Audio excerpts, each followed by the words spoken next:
দাবি আদায় না হওয়া পর্যন্ত জগন্নাথ বিশ্ববিদ্যালয়ে শাটডাউন ঘোষণা করেছেন শিক্ষক সমিতির সাধারণ সম্পাদক অধ্যাপক ড রইস উদ্দিন। দুপুরে আন্দোলনরত শিক্ষার্থীদের সঙ্গে আলোচনা শেষে কাকরাইলে চলমান আন্দোলনে এ ঘোষণা দেন তিনি। এ সময় শিক্ষক ও শিক্ষার্থীদের ওপর হওয়া হামলার বিচারের দাবি জানান। এর আগে রাতে উপদেষ্টার আশ্বাসেও আন্দোলন থামায়নি জবি শিক্ষার্থীরা। আরও জানাচ্ছেন S M. Arif. Long march to যমুনার অংশ হিসেবে টানা দ্বিতীয় দিনের মতো কাকরাইল মোড় অবরোধ করে অবস্থান করে জগন্নাথ বিশ্ববিদ্যালয়ের শিক্ষার্থীরা। গান, কবিতা আর স্লোগানে আবাসন সমস্যা সমাধান সহ বিভিন্ন দাবি জানান তারা। আমাদের যে পুরনো 3টা দাবি, আমরা ওই 3টা দাবি তো অটল আছে। যতদিন না আমাদের দাবি মানা হবে ততদিন আমরা রাজপথে থাকবো। একজন সামান্য কনস্টেবল, একজন সামান্য পুলিশ হয়ে একজন পিএইচডি শিক্ষকের উপর যখন আহত করে, তখন বাকি সব উপদেষ্টা তাদের হচ্ছে টনক নড়ে না। ছাত্রী শিক্ষক আহত হয়, এর পরিপ্রেক্ষিতে আমরা সুস্পষ্ট কোনো আশ্বাস এখনো পাই নাই। যত দ্রুত সম্ভব কোনো দ্বিধাদ্বন্দ্ব ছাড়া, কোনো ঝামেলা ছাড়া আমাদের কর্মসূচিগুলো যে দাবি সেগুলোকে যাতে সম্পন্ন করা হোক। প্রথমে 3টি দাবি নিয়ে অবস্থান করলেও এবার আরও একটি দাবি যুক্ত করেছেন আন্দোলনরত শিক্ষার্থীরা। বুধবার ছাত্র শিক্ষকদের উপর হামলার বিচারের দাবিও করছেন তারা। পাশাপাশি বিশ্ববিদ্যালয়ের পাঠদান সহ সকল কার্যক্রম সম্পূর্ণরূপে বন্ধ রাখার ঘোষণা দেওয়া হয় আন্দোলন থেকে। আমরা থাকতে চাই না মাঠে, আমরা শিক্ষক মানুষ পড়াতে চাই, ছাত্র পড়তে চায়, পরীক্ষা দিতে চায়। আমি দৃঢ়ভাবে বিশ্বাস করি আজকের মধ্যে একটা সমাধান আসবে। আজ যদি না আসে তাহলে বুঝতে হবে যে তারা সমাধান চায় না। দাবি আদায় না হওয়া পর্যন্ত রাজপথ না ছাড়ারও ঘোষণা দেন শিক্ষার্থীরা। এস.এম. আরিফ, মাই টিভি, ঢাকা। ঢাকা বিশ্ববিদ্যালয়ের শিক্ষা ও গবেষণা ইনস্টিটিউটের শিক্ষার্থী শাহরিয়ার আলম সাম্য হত্যার ঘটনায় শোক পালন করেছে বিশ্ববিদ্যালয় প্রশাসন। সকাল থেকে অর্ধ দিবস স্থগিত থাকে বিশ্ববিদ্যালয়ের সব ক্লাস ও পরীক্ষা। এদিকে সাম্য হত্যার বিচার এবং ঢাবি উপাচার্য ও প্রক্টরের পদত্যাগের দাবিতে উপাচার্যের বাসভবনের সামনে বিক্ষোভ করেছে ছাত্রদল। সংগঠনের সভাপতি রাকিবুল ইসলাম রাকিব বলেন, সাম্য হত্যাকে কেন্দ্র করে গুপ্ত সংগঠনের লোকজন সামাজিক মাধ্যমে অপপ্রচার চালিয়ে যাচ্ছে। শিমুল খানের রিপোর্ট। ঢাকা বিশ্ববিদ্যালয়ের শিক্ষা ও গবেষণা ইনস্টিটিউটের শিক্ষার্থী শাহরিয়ার আলম সাম্য হত্যার ঘটনায় শোক পালন করেছে বিশ্ববিদ্যালয় প্রশাসন। সকাল থেকে অর্ধ দিবসের জন্য স্থগিত থাকে বিশ্ববিদ্যালয়ের সব ক্লাস ও পরীক্ষা, চলে দুপুর 1টা পর্যন্ত।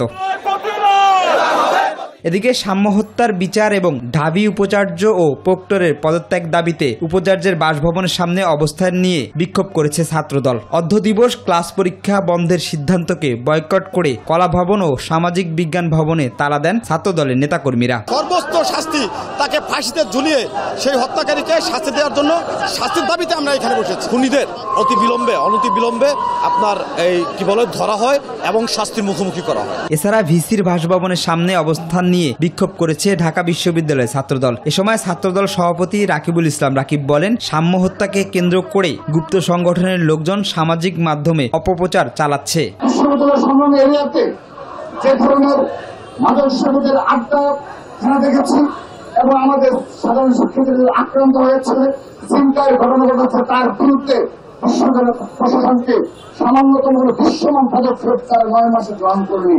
আমরা লক্ষ্য করেছি সোশ্যাল মিডিয়ায় একটি গুপ্ত সংগঠন রয়েছে, তার নেতা কর্মীরা তারা সংঘবদ্ধভাবে মঙ্গলবার রাতে সোহরাওয়ার্দী উদ্যানের কালী মন্দির গেটের সামনে দুর্বৃত্তদের ছুরিকাঘাতে নিহত হন সাম্য। এ ঘটনায় 3 জনকে গ্রেপ্তারের পর আদালতের মাধ্যমে কারাগারে পাঠায় পুলিশ। শিমুল খান, মাই টিভি, ঢাকা। বিএনপি সিনিয়র যুগ্ম মহাসচিব রুহুল কবির রিজভী বলেছেন, ঢাকা বিশ্ববিদ্যালয়ের শিক্ষার্থী ও ছাত্রদল নেতা শাহরিয়ার আলম সাম্য হত্যার পেছনে রাজনৈতিক কারণ রয়েছে। অবিলম্বে এ হত্যায় জড়িতদের গ্রেপ্তার করতে হবে। দুপুরে জাতীয় প্রেস ক্লাবের সামনে সাম্য হত্যার বিচারের দাবিতে আয়োজিত এক মানববন্ধনে এসব কথা বলেন তিনি। এ সময় কোনো বিশেষ রাজনৈতিক দল বা আদর্শের মানুষকে বিশেষ সুবিধা দিলে তার পরিণতি ভালো হবে না বলেও হুঁশিয়ারি দেন রিজভী। গত পরশুদিন রাত্রি 12টার সময় ছাত্রদল নেতা সাম্য রহমান হলের ছাত্রদলের একটি সম্পাদকীয় পদে রয়েছে, হলে সাহিত্য প্রকাশনের সম্পাদক। কি কারণ ছিল, কি অন্যায় করেছিল সাম্য? পুলিশ গ্রেপ্তার করেছেন 3 জনকে, 3 জন ভালো ঘুরে। আমার তো মনে হয় এর মধ্যে রাজনৈতিক কারণ আছে। আদালতের রায় ও নির্বাচন কমিশনের প্রজ্ঞাপন মেনে ইঞ্জিনিয়ার ইশরাক হোসেনকে শপথ পড়িয়ে ঢাকা দক্ষিণ সিটি কর্পোরেশনের মেয়রের দায়িত্ব বুঝিয়ে দেওয়ার দাবিতে নগর ভবনের সামনে দ্বিতীয় দিনের মতো অবস্থান কর্মসূচি পালন করেছেন বিক্ষোভকারীরা। আন্দোলন চলাকালে একাত্মতা প্রকাশ করে নগর ভবনে তালা ঝুলিয়ে প্রতিবাদ করেছেন সিটি কর্পোরেশনের শ্রমিক ও কর্মচারীরা। একই দাবিতে শনিবারও অবস্থান কর্মসূচি ঘোষণা করা হয়। আফজাল হোসেনের রিপোর্ট। ইশরাক হোসেনকে ঢাকা দক্ষিণ সিটি কর্পোরেশনের মেয়রের চেয়ারে দেখতে সকাল থেকেই খণ্ড খণ্ড মিছিল নিয়ে নগর ভবনের সামনে জড়ো হতে শুরু করেন আন্দোলনকারীরা। এক পর্যায়ে তারা নগর ভবনের সামনের রাস্তায় অবস্থান নিলে যান চলাচল বন্ধ হয়ে যায়। আমাদের ইশরাক হোসেন জনতার মেয়র এবং নির্বাচিত মেয়র। আন্দোলনকারীরা জানান, ইশরাক হোসেনকে ঢাকা দক্ষিণ সিটি কর্পোরেশনের মেয়র ঘোষণা করে আদালত রায় দিয়েছেন, গেজেটও প্রকাশিত হয়েছে, কিন্তু তারপরেও তার শপথ গ্রহণ নিয়ে নানা টালবাহানা চলছে। যেহেতু আদালত কর্তৃক ইঞ্জিনিয়ার ইশরাক হোসেনকে বৈধ মেয়র ঘোষণা করার পরবর্তীতে নির্বাচন কমিশন কর্তৃক গেজেট প্রকাশিত হয়, কিন্তু সেই হওয়ার পরে যে শপথের যে প্রক্রিয়াটা, সেই প্রক্রিয়াটা স্থানীয় সরকার বিভাগ এখনও করছে না, যার কারণে ঢাকা দক্ষিণ সিটি কর্পোরেশনের উনি বৈধ মেয়র হিসেবে দায়িত্ব পালন করার সুযোগ পাচ্ছেন না। আমরা চাই ইশরাক সাহেবও তার বাবার মতোই ওরকম একটা সার্ভিস দিতে পারবে এবং আমরা ঢাকাবাসী তার থেকে ভালো কিছু আশা করতে, এই জন্যই তাকে মেয়র হিসেবে দেখতে চাচ্ছি। দাবি আদায় না হলে শনিবারও নগর ভবন থেকে প্রেস ক্লাব পর্যন্ত বিক্ষোভের কর্মসূচি দিয়েছেন ইশরাক হোসেনের সমর্থকরা। Afzal Hossain, my TV, Dhaka. BNP স্থায়ী কমিটির সদস্য মির্জা আব্বাস বলেছেন, দেশের স্বাধীনতার সার্বভৌমত্ব বর্তমান সরকারের কাছে নিরাপদ নয়। করিডোর দেওয়ার সিদ্ধান্ত দেবে নির্বাচিত সরকার। সাজেক ও সেন্ট মার্টিন করিডোর নিয়ে সরকারের অবস্থান সুস্পষ্ট করারও আহ্বান জানান তিনি। বিএনপির কুমিল্লা বিভাগের আয়োজনে বিকেলে কুমিল্লা নগরী জেলা শিল্পকলা একাডেমিতে বিএনপির সদস্য ফরম বিতরণ ও সদস্য নবায়ন কর্মসূচির উদ্বোধন অনুষ্ঠানে প্রধান অতিথির বক্তব্যে তিনি এসব কথা বলেন। সিন্দাবাদের বুড়ো আমাদের ঘাড়ে চেপে বসেছে, ঘাট থেকে আর নামতে চান না, ওনাকে ঘাট থেকে ঝাঁকি দিয়ে নামাতে হবে। আমাদের নির্বাচন হাসিল করতে হবে, আদায় করে নিতে হবে। জনগণের ভোটের অধিকার আমাদের ন্যায্য অধিকার, এটা আমাদের পাওনা। জাতীয় মুক্তিযোদ্ধা কাউন্সিল সংশোধন অধ্যাদেশ 2025 এর খসড়া লেজিসলেটিভ ও সংসদ বিষয়ক বিভাগের ভেটিং সাপেক্ষে চূড়ান্ত অনুমোদন দিয়েছে উপদেষ্টা পরিষদ। উপদেষ্টা পরিষদের বৈঠকে অনুমোদন দেওয়া হয়েছে। মন্ত্রিপরিষদ বিভাগ জানিয়েছে, জাতীয় মুক্তিযোদ্ধা কাউন্সিল সংশোধন অধ্যাদেশ 2025 এর খসড়া লেজিসলেটিভ ও সংসদ বিষয়ক বিভাগের ভেটিং সাপেক্ষে চূড়ান্ত অনুমোদন করা হয়েছে। অন্যদিকে বাংলায় প্রণীত ড্রেজিং ও ড্রেসড ম্যাটেরিয়াল ব্যবস্থাপনা নীতিমালা 2024 এর খসড়াও অনুমোদন দেওয়া হয়েছে। এছাড়া উপদেষ্টা পরিষদ বৈঠকের আলোচনা অনুযায়ী পরিমার্জন সাপেক্ষে বাংলায় প্রণীত ড্রেজিং ও ড্রেসড ম্যাটেরিয়াল ব্যবস্থাপনা নীতিমালার খসড়া অনুমোদন দেওয়া হয়েছে। অন্তর্বর্তী সরকার গণমাধ্যমের স্বাধীনতার প্রাতিষ্ঠানিক রূপ দিতে চায় বলে জানিয়েছেন প্রধান উপদেষ্টা প্রেস সচিব শফিকুল আলম। এ কারণে গত 9 মাসে সরকারের পক্ষ থেকে সাংবাদিককে চাকরিচ্যুত করার কোনো ঘটনা ঘটেনি বলেও দাবি করেছেন তিনি। দুপুরে জাতীয় প্রেস ক্লাবে গণ অভ্যুত্থান পরবর্তী গণমাধ্যমের হালচাল শীর্ষক আলোচনায় বক্তব্যকালে এমন দাবি করেন তিনি। সাংবাদিকদের বিরুদ্ধে হত্যা মামলা প্রসঙ্গে তিনি বলেন, 266 জন সাংবাদিকের বিরুদ্ধে হত্যা মামলার জন্য সরকার দায়ী নয়। কেউ যদি অ্যাফেক্টেড হন, কারো এগেনস্টে যদি থ্রেট থাকে, কারো এগেনস্টে কোনো ধরনের কোনো আপনাদের কোনো যদি কেউ অ্যাটাকের শিকার হন, আমাদেরকে জানাবেন, আমরা দ্রুত ব্যবস্থা নিব প্রত্যেকটা বিষয়ে। আমরা চাই বাংলাদেশের নতুন বাংলাদেশে মিডিয়া ফ্রিডম সবার জন্য থাকুক, যেই আইডিওলজিক্যাল পজিশনেই থাকেন না কেন। স্থানীয় সরকার ও ক্রীড়া উপদেষ্টা আসিফ মাহমুদ সজীব ভূঁইয়ার সাবেক এপিএস মোয়াজ্জম হোসেন, স্বাস্থ্য উপদেষ্টা নূরজাহান বেগমের সাবেক ব্যক্তিগত কর্মকর্তা ছাত্র প্রতিনিধি তুহিন ফারাবি এবং জাতীয় নাগরিক পার্টির সাবেক যুগ্ম সদস্য সচিব ABM গাজী সালাউদ্দিন আহমেদ তানভীরকে জিজ্ঞাসাবাদের জন্য তলব করেছে দুর্নীতি দমন কমিশন দুদক। তাদের আগামী 20, 21 ও 22 মে হাজির হওয়ার জন্য নোটিশ ইস্যু করেছে দুদকের অনুসন্ধান কর্মকর্তা। দুদক মহাপরিচালক আক্তার হোসেন জানান, তুহিন ফারাবী এবং মাহমুদুল হাসানকে 20 মে জিজ্ঞাসাবাদের জন্য ডাকা হয়েছে। এছাড়া গাজী সালাউদ্দিন আহমেদ তানভীরকে 21 মে এবং মোয়াজ্জেম হোসেনকে 22 মে জিজ্ঞাসাবাদের জন্য ডাকা হয়েছে। তাদের বিরুদ্ধে কেনাকাটা ও বদলি বাণিজ্য সহ বিভিন্ন দুর্নীতির অভিযোগ রয়েছে। জনস্বাস্থ্যের জন্য ক্ষতিকর ভেজাল খাদ্য। কতিপয় অসাধু মানুষ বেশি লাভের জন্য খাদ্যসহ নিত্য প্রয়োজনীয় দ্রব্যাদিতে ভেজাল মেশাচ্ছে, যার মাধ্যমে মানুষের নানা রকম জটিল রোগে আক্রান্ত হচ্ছে, এমনকি মৃত্যু ঝুঁকি পর্যন্ত সৃষ্টি হচ্ছে। নিত্য প্রয়োজনীয় খাদ্যদ্রব্যে ভেজালের উপস্থিতি সাধারণ মানুষের জন্য বিপদের কারণ হয়ে দাঁড়িয়েছে বলে মনে করেন ভেজাল খাদ্য প্রতিরোধক সংশ্লিষ্টরা। মমিন হোসেনের ক্যামেরায় আবু সাইদ অপুর 2 পর্বের ধারাবাহিক বিশেষ প্রতিবেদনের আজ দেখুন শেষ পর্ব।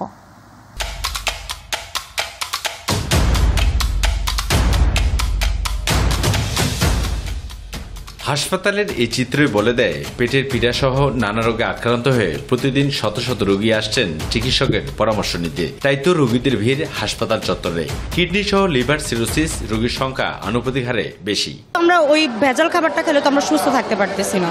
ভেজাল খাবারগুলোর কারণে আসলে এই সমস্যাগুলো দীর্ঘদিন যাবৎ খাইতে একটা সময় এসে বড় সমস্যা ধারণ করছে। খাদ্যদ্রব্যগুলো খাচ্ছে আসলে অনেক ভেজাল, নানান সমস্যার কারণে এখানে আমার পেটের সমস্যা হচ্ছে। এত সংশয়ের মধ্যে থাকি কোনটা ভালো কোনটা মন্দ এখন আর বাছাই করতে পারি না। আর তাই চলুন ভেজাল খাদ্য খেলে কি সমস্যা হতে পারে সেটা জেনে নেওয়া যাক। কি বলছেন এই চিকিৎসক? লিভারের সমস্যা হবে, আপনার কিডনিতে সমস্যা হতে পারে, আপনার ওবেসিটি ডেভেলপমেন্ট করতে পারে। এই যে ধরেন আমরা এখন লাং পেশেন্টগুলো বেশি পাচ্ছি, কারণ ভেজাল খাদ্যগুলোতে হচ্ছে কার্সিনোজেন থাকে। এই কার্সিনোজেনগুলো হচ্ছে আমাদের বিভিন্ন ক্যান্সারের যে উৎপত্তি সেগুলোকে হচ্ছে সক্রিয় করে ফেলে।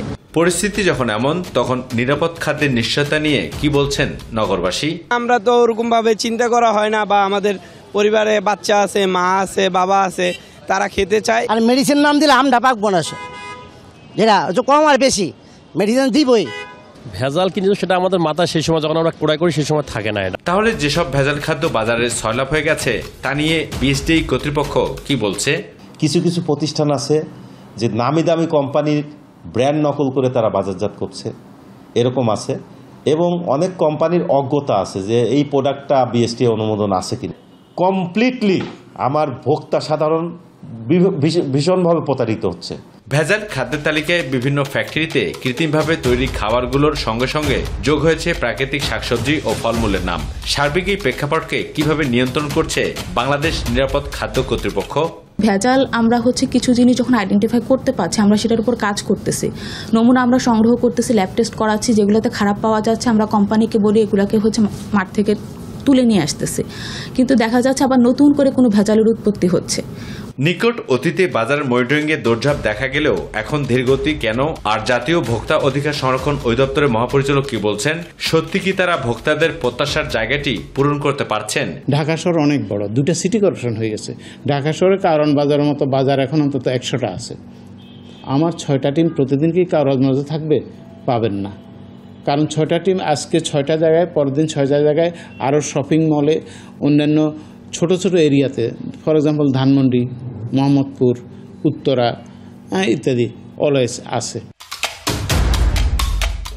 যে ফলটি আপনি দেখতে পাচ্ছেন, এই ফলটি আসলে ভেজাল কিংবা নির্ভেজাল এটি আসলে নির্ণয় করার সুযোগ যেমন ব্যবসায়ী থাকে না, তেমনি যারা নগরবাসী ক্রয় করেন তাদেরও কোনো কিছু করার থাকে না। তবে উত্তর ও দক্ষিণ সিটি কর্পোরেশন এবং জনস্বাস্থ্য প্রকৌশল অধিদপ্তর সহ যারা ভেজাল খাদ্য নিরোধের ক্ষেত্রে ব্যাপকভাবে অবদান রাখছেন মাঠ পর্যায়ে, তারা কি আরেকটু সজাগ হবেন? অবশ্যই তপু, মাই টিভি, ঢাকা। বাংলাদেশের নতুন যে পরিস্থিতি তৈরি হয়েছে তা এদেশের মানুষ এবং রাজনৈতিক শক্তিগুলোর দীর্ঘদিনের সংগ্রামের ফল উল্লেখ করে জাতীয় ঐকমত্য কমিশনের সহসভাপতি অধ্যাপক আলী রিয়াজ বলেছেন, গত বছরের জুলাই আগস্টের গণ অভ্যুত্থানে মানুষের দীর্ঘদিনের ক্ষোভ যেমন প্রকাশ হয়েছে, তেমনি তাদের প্রত্যাশাও প্রকাশ করেছে। বারবার ফ্যাসিবাদের উত্থান হোক তা দেশের মানুষ চায় না। জাতীয় সংসদ ভবনের এলডি হলে জাতীয় ঐকমত্য কমিশনের সঙ্গে বাংলাদেশ সমাজতান্ত্রিক দল বাসদের আলোচনায় তিনি এসব কথা বলেন। আশা করি যে প্রত্যেকটি রাজনৈতিক দল তার অবস্থানের থেকে অবশ্যই জনগণের কাছে যাবেন, কিন্তু কিছু কিছু বিষয়ে ছাড় দিয়ে সকলকে সাথে নিয়ে যাতে আমরা অগ্রসর হতে পারি সেদিকে বিশেষভাবে মনোযোগ দেবেন। নারী বিষয়ক সংস্কার কমিশন বাতিল করে সব অংশীজনের সমন্বয়ে একটি ইনক্লুসিভ নতুন কমিশন গঠন সহ 10টি প্রস্তাব দিয়েছে নারী অধিকার আন্দোলন নামের একটি প্ল্যাটফর্ম। জাতীয় প্রেসক্লাবের সামনে এক মানববন্ধন থেকে সরকারের কাছে এসব প্রস্তাব তুলে ধরা হয়। নারী বিষয়ক সংস্কার কমিশনের সুপারিশমালা বাতিল সহ কমিশনের সংস্কারের দাবিতে এই মানববন্ধনের আয়োজন করে নারী অধিকার আন্দোলন। আফজাল হোসেনের আরেকটি রিপোর্ট। নারী বিষয়ক সংস্কার কমিশন বাতিল করে সব অংশীজনের সমন্বয়ে একটি ইনক্লুসিভ নতুন কমিশন গঠনের দাবিতে নারী অধিকার আন্দোলনের এই মানববন্ধন। জাতীয় প্রেসক্লাবের সামনে এই মানববন্ধন থেকে সরকারের কাছে 10 দফা প্রস্তাব তুলে ধরা হয়। এ সময় নারী কমিশনের সুপারিশের তীব্র সমালোচনা করেন বক্তারা। আমরা একই দেশে যদি 2 রকম আইন রাখি তাহলে আমরা কোনটা ফলো করব? যদি ঐচ্ছিক দেওয়া হয়, একই পরিবারের থেকেই 2 রকম মতামত আসলে তখন আমরা কোন ফলো করে চলব? যে প্রস্তাব ওনারা দিয়েছেন সেই প্রস্তাব যদি বাস্তবায়িত হয় তাহলে তাদেরকে অর্থাৎ এ দেশের মুসলমান জনগোষ্ঠীকে অন্যায় পথে যাওয়ার অর্থাৎ আল্লাহর নির্দেশের পথের বিপক্ষে যাওয়ার সুযোগ করে দেওয়া হবে। মানববন্ধনে বক্তারা বলেন, নারী বিষয়ক সংস্কার কমিশনের কিছু ইতিবাচক প্রস্তাব রয়েছে, সেগুলো নিয়ে আলোচনা করা যায়, কিন্তু ইসলামী আইনের সঙ্গে সাংঘর্ষিক প্রস্তাবগুলো বাদ দিতে হবে। বাংলাদেশের বিশাল সংখ্যক এই নারীরা ধর্মীয় অনুশাসন, নৈতিক ও সামাজিক মূল্যবোধের ভিত্তিতে জীবনযাপন করেন। নতুন করে আমরা নারী নীতি সংস্কার আবার আমরা তৈরি করি এবং গভর্নমেন্টকে বলবো যদি তারা এখান থেকে সরে না আসে তাহলে 90% মুসলিম দেশে আমরা এটা বাতিল চাই। মানববন্ধনে পরিকল্পনা কমিশনের সাবেক division chief Momtaz Mannan, Dhaka medical college microbiology বিভাগের প্রধান অবসরপ্রাপ্ত অধ্যাপক ডাক্তার নাইমা মুয়াজ্জেম, অ্যাডভোকেট ফাতেমা ইয়াসমিন মহুয়া সহ নারী নেত্রীরা উপস্থিত ছিলেন। Afzal Hossain, my TV, Dhaka. 21 August grenade হামলা মামলায় সব আসামি খালাসের রায়ের বিরুদ্ধে রাষ্ট্রপক্ষে লিভ টু আপিলের পরবর্তী শুনানি আগামী 26 মে অনুষ্ঠিত হবে। বৃহস্পতিবার সকালে প্রধান বিচারপতি সৈয়দ রেফাত আহমেদের নেতৃত্বাধীন 6 বিচারপতির আপিল বেঞ্চ এ দিন ধার্য করেন। সকালে প্রধান বিচারপতির আপিল বেঞ্চে এ বিষয়ে শুনানি শুরু হয়। গত 1 ডিসেম্বর 21 আগস্ট গ্রেনেড হামলার ঘটনায় হত্যা ও বিস্ফোরক দ্রব্য আইনের মামলায় বিএনপির ভারপ্রাপ্ত চেয়ারম্যান তারিক রহমান সহ সব আসামিকে খালাস দিয়ে রায় দেয় হাইকোর্ট। ডেথ রেফারেন্স নাকচ এবং আসামিদের করা আপিল মঞ্জুর করে ওই রায় দেয়া হয়। পরে 19 মার্চ এ মামলায় সব আসামির খালাসের বিরুদ্ধে আপিল করেন রাষ্ট্রপক্ষ। রাষ্ট্রপক্ষে ওনারা যেই পয়েন্টের উপরে আর্গুমেন্ট প্রেস করতেছেন এই পয়েন্টে ওনাদের লিভের গ্রাউন্ডে ত্রুটি আছে অথবা সঠিকভাবে ওটা গ্রাউন্ড নেওয়া হয়নি। তো যার জন্য অনারেবল চিফ জাস্টিস সাহেব বললেন যে তাইলে আপনারা আপনাদের গ্রাউন্ড ঠিক করেন এবং এটা ঠিক করে আসেন এবং পরবর্তী ধার্য তারিখ দিল এই মাসের 26 তারিখে। যার আছে দিয়ে যান, যার নেই নিয়ে যান, যখন হবে দিয়ে যান, এই স্লোগান দিয়ে প্রথম শুরু হলো হিউম্যান এইড অ্যান্ড ট্রাস্ট ইন্টারন্যাশনালের পথ চলা। দেশের মধ্যবিত্ত নিম্নবিত্তের মানুষদের সহায়তামূলক এ প্রতিষ্ঠান। বিকেলে রাজধানীর যাত্রাবাড়ি দনিয়া এলাকায় এর উদ্বোধন করেন প্রতিষ্ঠানের মহাসচিব অ্যাডভোকেট আফজাল হোসেন মৃধা। তিনি বলেন, এলাকার মধ্যবিত্ত নিম্নবিত্ত পরিবার রেজিস্ট্রেশনের মাধ্যমে মাসে নিত্য প্রয়োজনীয় জিনিসপত্র বিনামূল্যে নিতে পারবেন। এ সময় বক্তব্য রাখেন প্রতিষ্ঠানটির অতিরিক্ত মহাসচিব নাসির উদ্দিন, যুগ্ম মহাসচিব মোহাম্মদ আবদুল্লাহ ফারুক জুয়েল। এছাড়া হিউম্যান এইড অ্যান্ড ট্রাস্ট ইন্টারন্যাশনালের ঊর্ধ্বতন কর্মকর্তারা এই সময় উপস্থিত ছিলেন।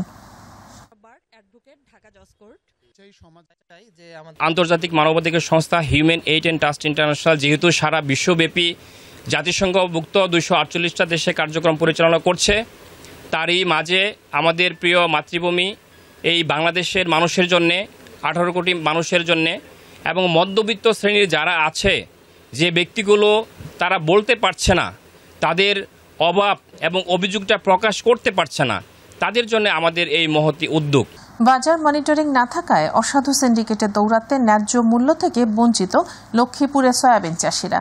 গত বছর সয়াবিনের মূল্য মন প্রতি 2500 টাকা থাকলেও সিন্ডিকেটের কবলে এবছর তা 1000 থেকে 1200 টাকায় বিক্রি হচ্ছে, আর এতে লোকসানের আশঙ্কা করছেন চাষিরা। লক্ষ্মীপুর প্রতিনিধি শফিউল আজম চৌধুরীর পাঠানো তথ্যচিত্রে বিস্তারিত জানাচ্ছেন মিফতাহ কালিব। সয়াল্যান্ড খ্যাত মেঘনার উপকূলীয় জেলা লক্ষ্মীপুরের বিস্তীর্ণ চরাঞ্চলে দেশের উৎপাদিত সয়াবিনের 80 ভাগই উৎপন্ন হয়। উদ্ভিজ্জ প্রোটিন, ফ্যাট, ফাইবার সমৃদ্ধ স্বাস্থ্যসম্মত সয়াবিন দিয়ে সাবান, গ্লিসারিন, রং, মুদ্রণকালীর পাশাপাশি পশুর খাদ্য, সয়া দুধ সহ অনেক প্যাকেটজাত খাবার তৈরি হয়। চলতি মৌসুমে ৪৩,৬৬০ হেক্টর জমিতে প্রায় 450 কোটি টাকার সয়াবিন এখন দেশের বিভিন্ন অঞ্চল থেকে আসা অসাধু সিন্ডিকেটের দখলে। আমরা এখানে সয়াবিন চাষ করি, কিন্তু আমাদের এই জেলাতে কোনো সয়াবিন ফ্যাক্টরি নাই, এই কারণে আমরা সয়াবিনের কোনো ন্যায্য মূল্য পাই না। ফ্যাক্টরি না হওয়াতে আমরা ন্যায্য মূল্য পাই না। যথাযথ বাজার মনিটরিং না থাকায় এইসব সিন্ডিকেটের দৌরাত্মে ক্ষতির মুখে কৃষকরা। এই বাজার কম, আমাকে এবার একটু লোকসান হবে। মেঘ বৃষ্টি না হওয়ার কারণে সয়াবিনের বাজার কম, গতবার ছিল 2200 টাকা, এবার সয়াবিন হলো 1012 টাকা। জেলা কৃষি বিভাগ বলছে বৈরী আবহাওয়া ও অনাবৃষ্টির কারণে তুলনামূলক ফসল কম হলেও সয়াবিন চাষে লক্ষ্যমাত্রা অর্জিত হয়েছে। এই পর্যন্ত আমাদের প্রায় 30% কর্তন সম্পন্ন হয়েছে। আমাদের কৃষি বিভাগের কর্মকর্তাদের তদারকির কারণে এই বছর ফলন ভালো হয় এবং রোগবালাই কম হয়। অর্থকারী ফসল সয়াবিনের চাষ অব্যাহত রাখতে বাজার মনিটরিং এর পাশাপাশি সয়াবিনকে কাঁচামাল হিসেবে ব্যবহার করে বিভিন্ন কারখানা নির্মাণে সরকারের উদ্যোগ দরকার বলে মনে করেন সংশ্লিষ্টরা। মিফতাহ গালিব, মাই টিভি।